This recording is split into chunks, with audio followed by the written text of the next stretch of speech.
Elias Varon was just a simple mechanic on Helion Ring, a quiet space station far from the busy trade routes.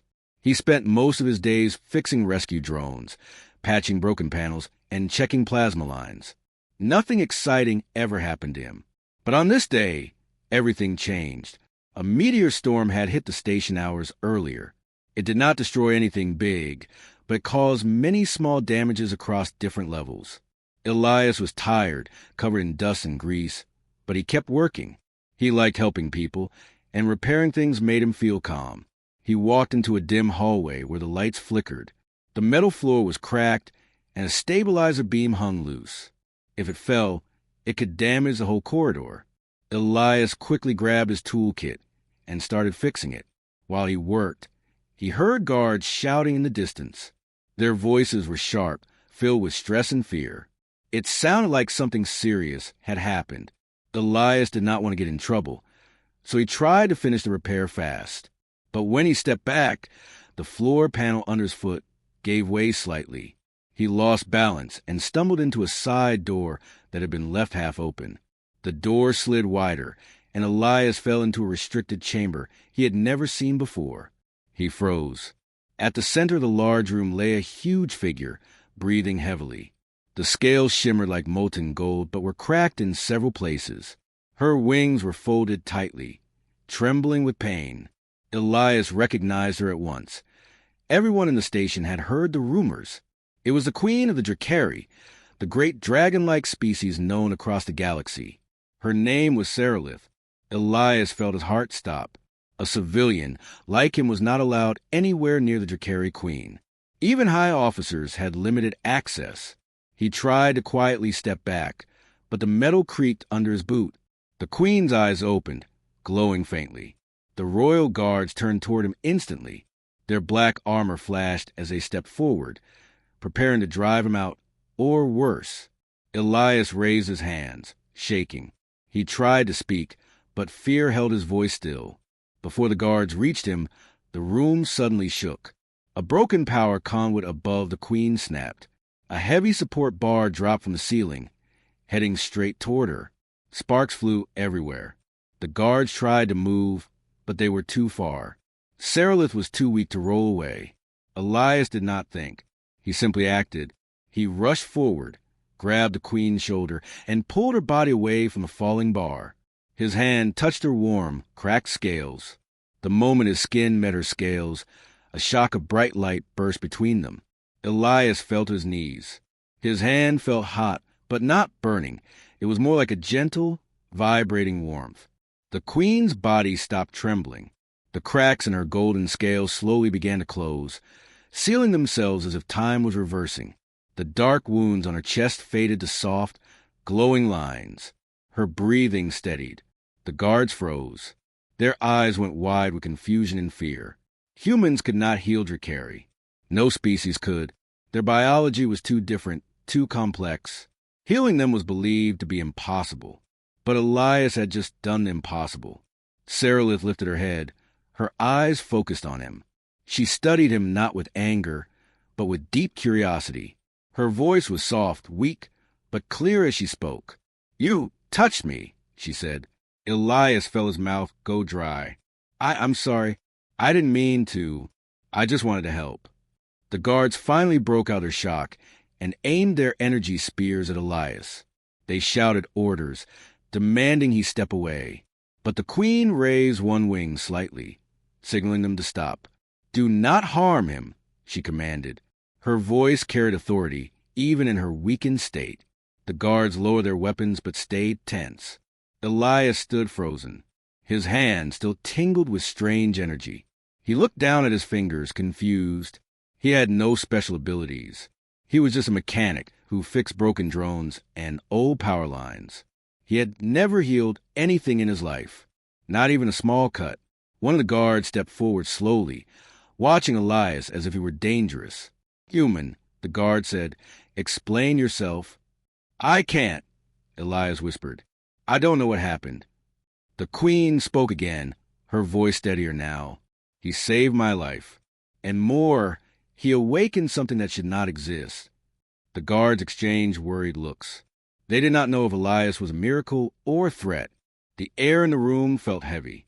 Elias stepped back, his legs weak. "I didn't mean to break any rules," he said. "I just heard something falling, and I reacted. The simple act of saving someone," Seralith murmured, "should never be punished." Her eyes glowed brighter, filled with interest. "Human mechanic. What is your name?" "Elias," he answered softly. "Elias," she repeated, tasting the sound. "You have done something no being in this galaxy has ever done." Elias swallowed. I don't know what I did." "Yet you did it," she replied. The guards looked unsure, but they obeyed her signals. They called for medical teams and high-ranking officers. The station soon went into lockdown, alarms echoing through the halls. Elias knew his life had changed forever. He did not understand how or why. But one thing was clear. With one accidental touch, he had just stepped into a world far larger than anything he had ever imagined. Elias stood in the center of the medical chamber, surrounded by Draconis guards who watched him like he might explode at any moment. He kept his hands close to his sides, trying not to move too much. He still felt that strange warmth in his fingers, like a quiet spark trapped under his skin. The healing teams arrived quickly. They rushed to the Queen's side, their long tails brushing the floor as they formed a circle around her. Their glowing medical tools hummed softly, scanning her body. Every few seconds, one of them glanced toward Elias with a mixture of disbelief and fear. To them, he was an impossibility. Humans were known for many things, being stubborn, being creative, being loud, but not for having mysterious healing powers. Draconis biology was ancient and complex. No outside species had ever influenced it in any way. But Elias had. The guards whispered among themselves, speaking in low, sharp tones. Their voices carried worry. One said, "If this is real, everything changes." Another muttered, "Or it is a trick, a trap." Their eyes flicked toward Elias again, hard and suspicious. Then high officers arrived, both human and Draconis. The room became tense. Human officers stepped forward, clearly terrified of how the Draconis might react. The Draconis officers stood tall, their scales flashing with alert patterns. The first human officer who entered, Commander Reva Sloan, stared at Elias like he had just grown wings. "Elias, what did you do?" He shook his head. "I don't know. I only touched her to pull her out of danger. That alone should have gotten you killed," one Draconis warrior growled. "But it didn't," Queen Seralith said softly. Her voice, though weak, silenced the entire room.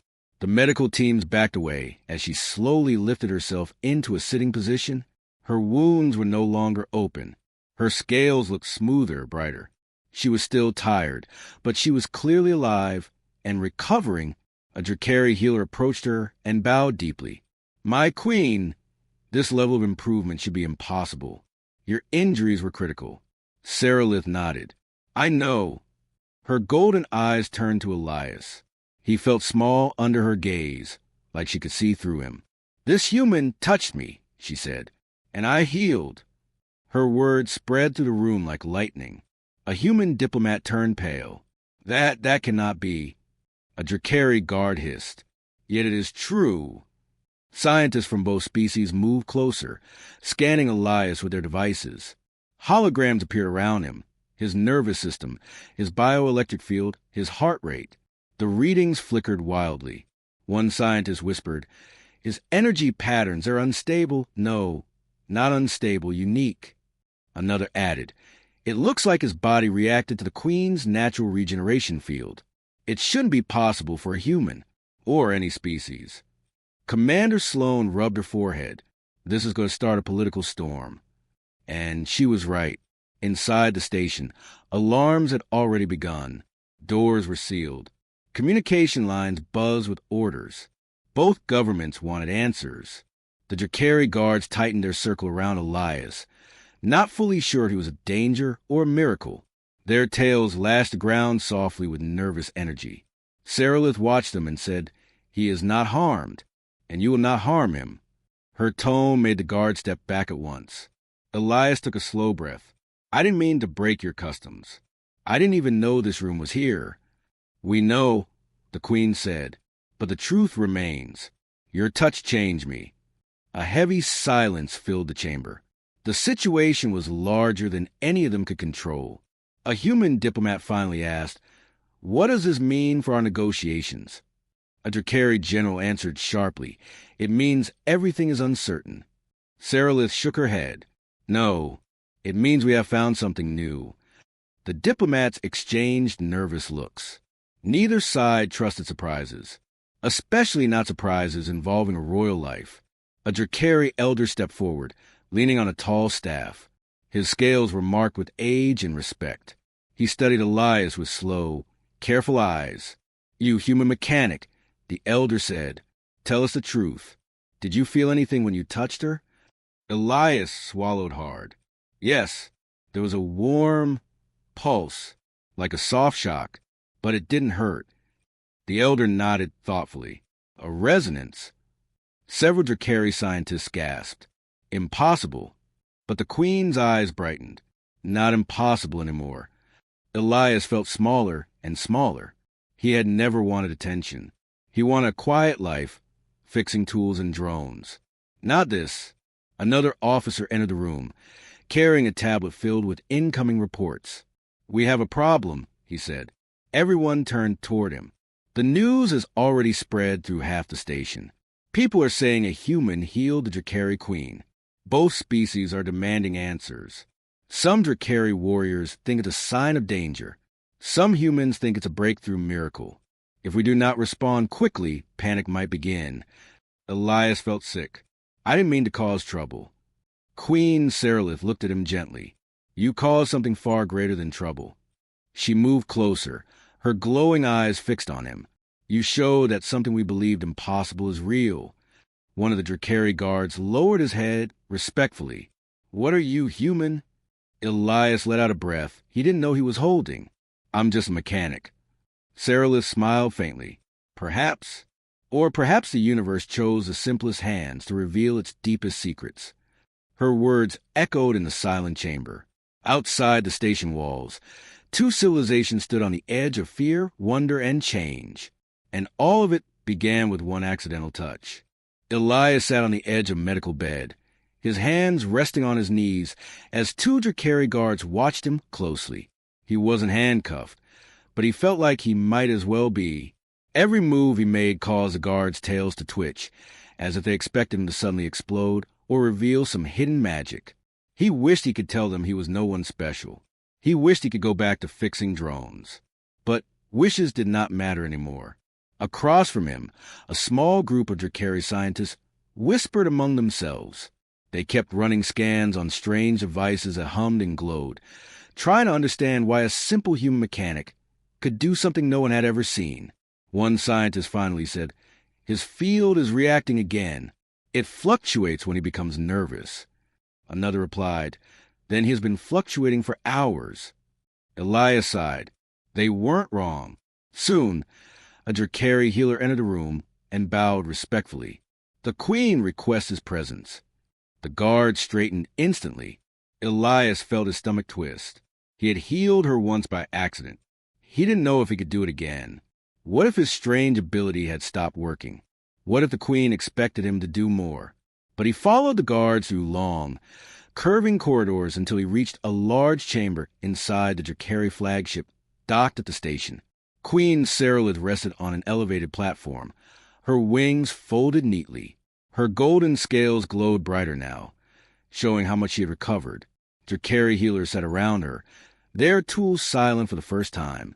She looked far stronger than before, but still tired.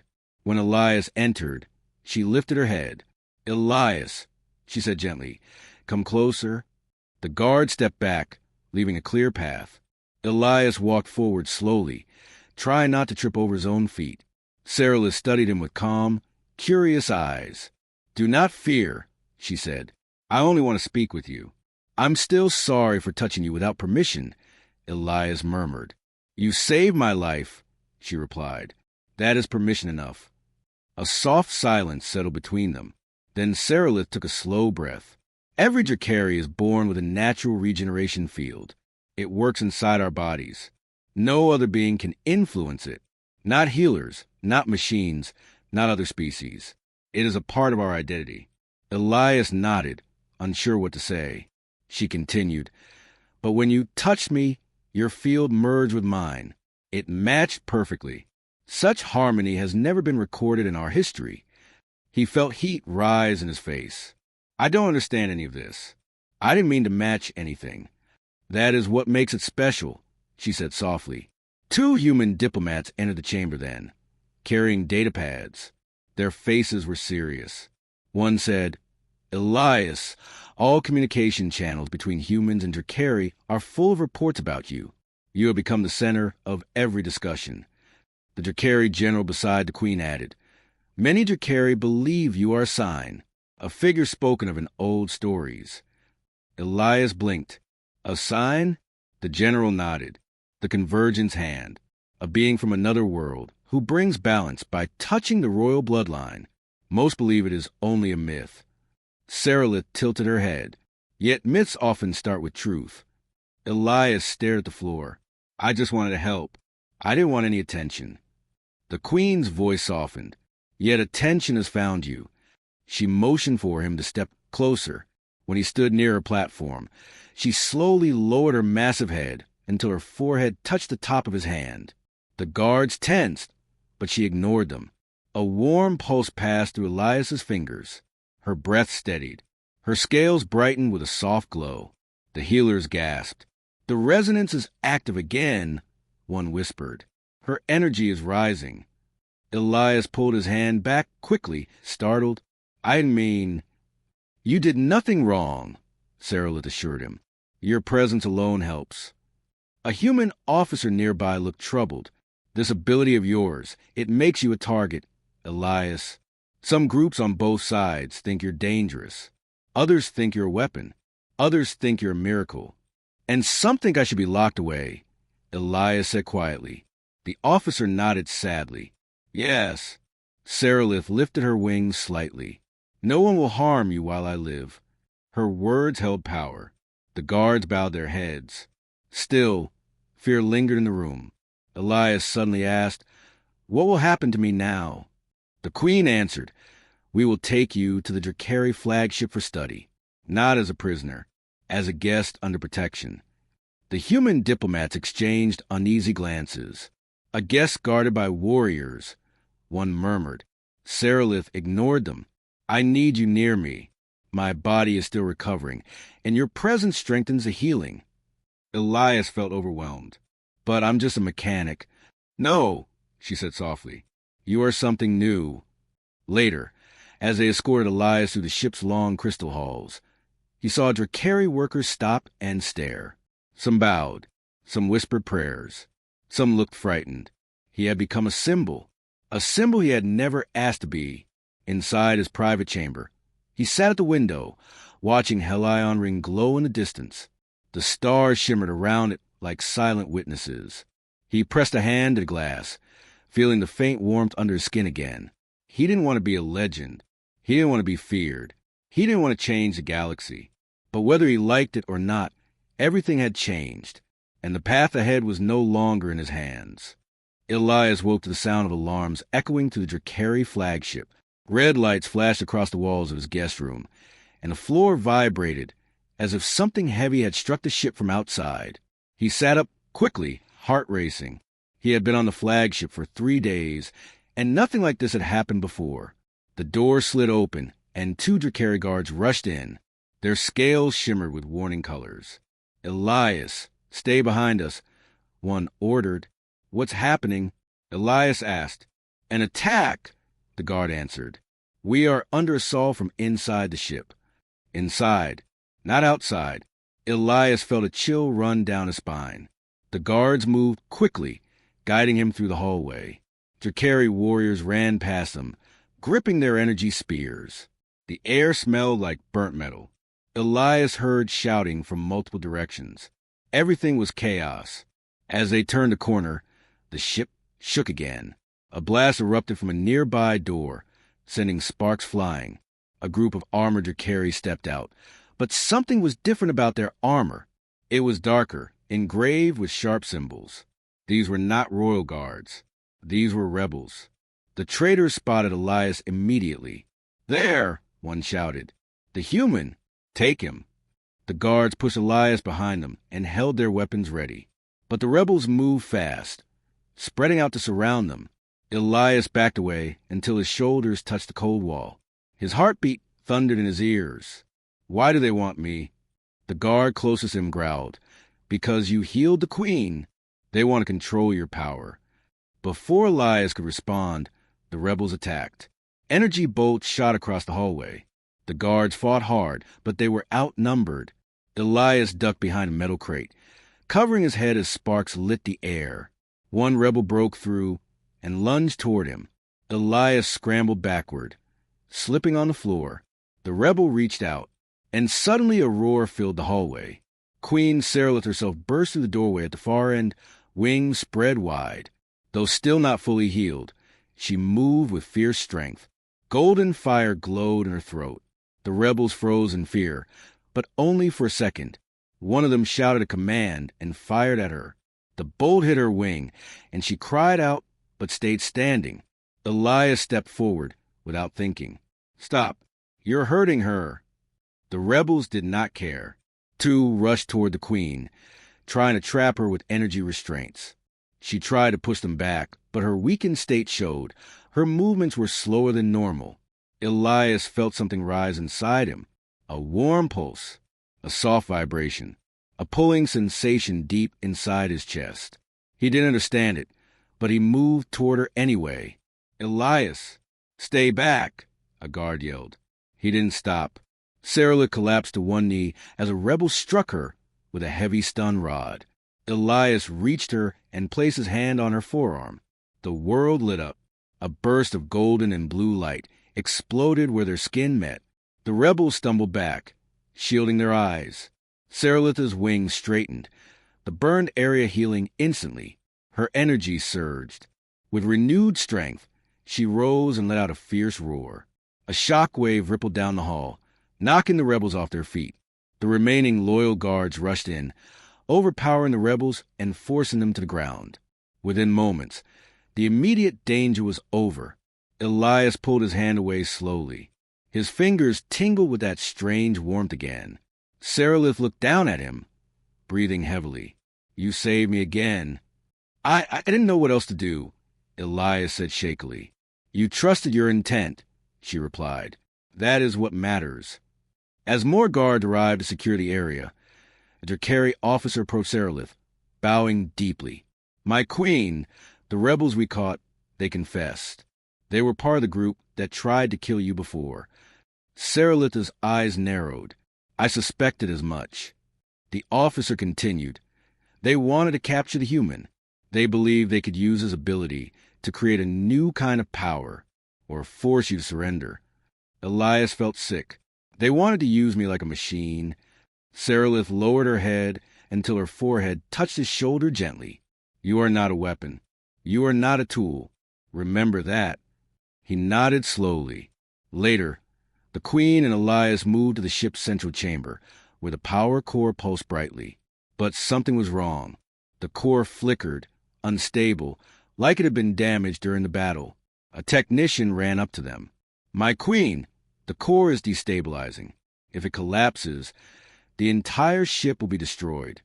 Serylith stepped forward, wincing as her wing twitched. "We must stabilize it."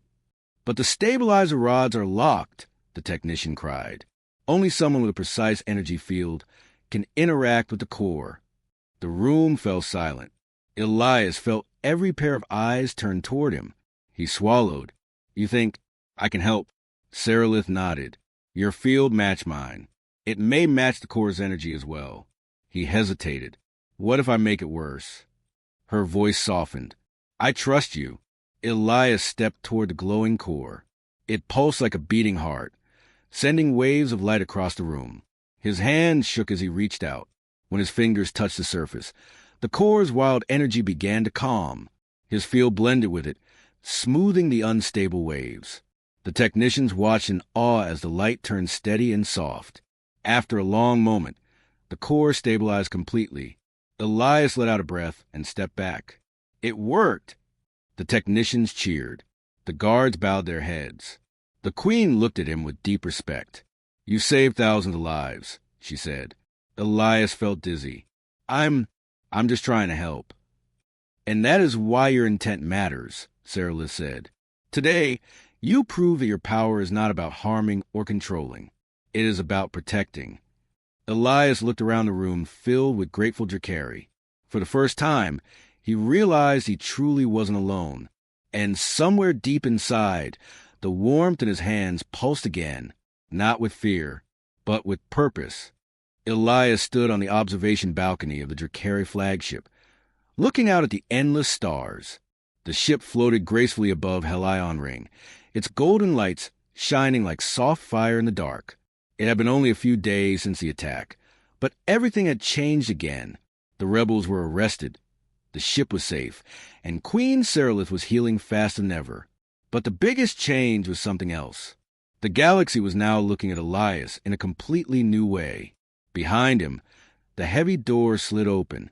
Seralith entered with gentle steps, her wings folded neatly. She was still large and powerful, but she moved quietly when she wanted to. "You are awake early," she said. Elias turned and smiled nervously. "Couldn't sleep?" "You carry a lot in your mind," she said. He nodded. "Everyone keeps saying I'm important. Some say I'm a legend. Some say I'm dangerous. Some say I'm a miracle. I don't know what I'm supposed to be." Seralith lowered her head to his eye level. "You are Elias, a mechanic who helped others because he wished to help. That has not changed." Her words eased some of the tightness in his chest. "Today," she continued, "both human and Dracari leaders will gather here. They want to speak about a new path. A path that started because of you." Elias looked confused. "Because of me? You healed a queen," she said softly. "Then you saved an entire ship. Because of you, 2 species finally saw that trust is possible." Elias didn't know how to respond. He simply stared at the floor, overwhelmed. Soon, they walked together toward the main hall.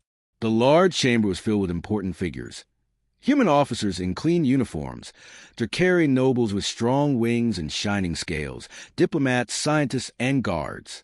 Everyone stopped talking when Elias entered. Whispers spread through the room. "That is him. The human who healed the queen. The resonance bearer. The miracle mechanic."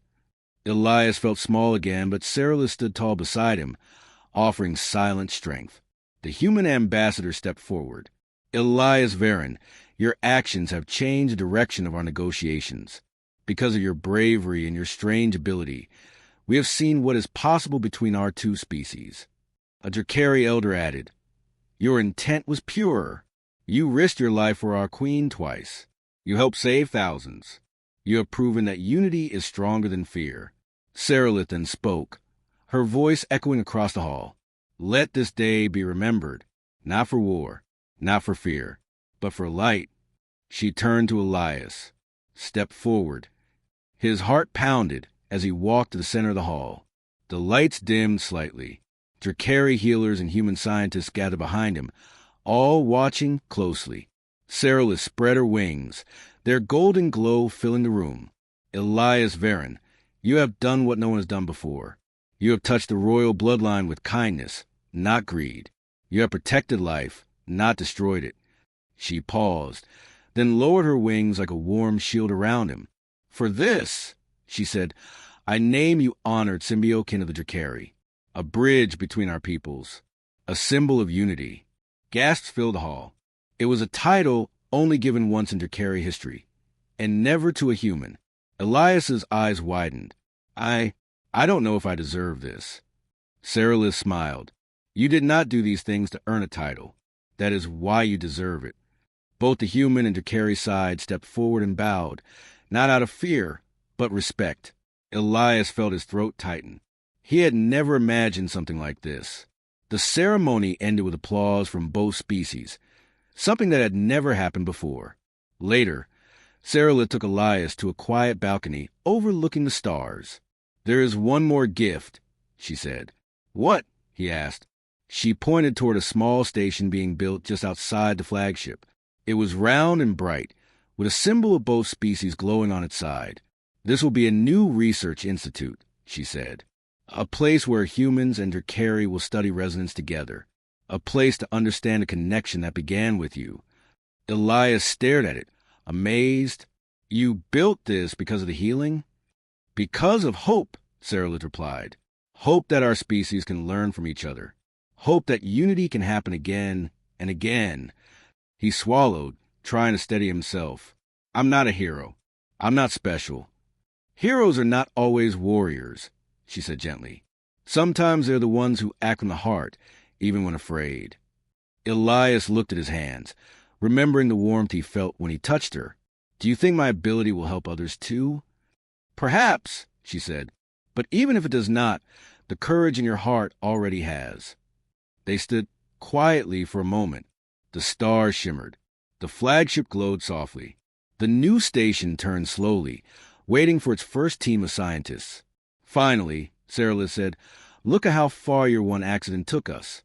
Elias smiled. Yeah, an accidental touch. An impossible miracle, she added. They looked out at the stars together. A human mechanic and a dragon queen, two very different beings standing side by side. And because of that one moment of kindness, two civilizations were no longer divided. They were connected. They were allies. They were at last united in light